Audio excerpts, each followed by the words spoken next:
pierdas más tiempo. ¿Por qué? Porque la vida es corta. Déjame en paz, déjame solo.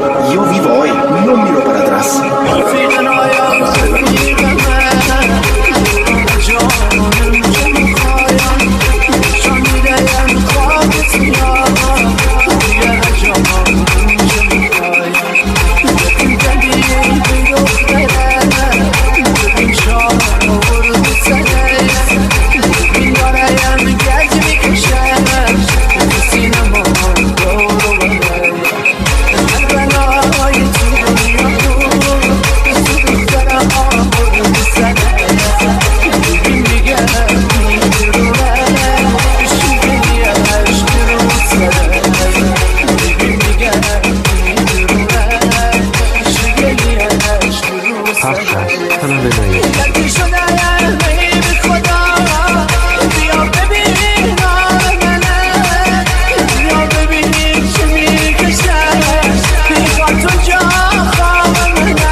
شم دیگه سو نداره دستم به سرم نمیرسه دستم دیگه نا نداره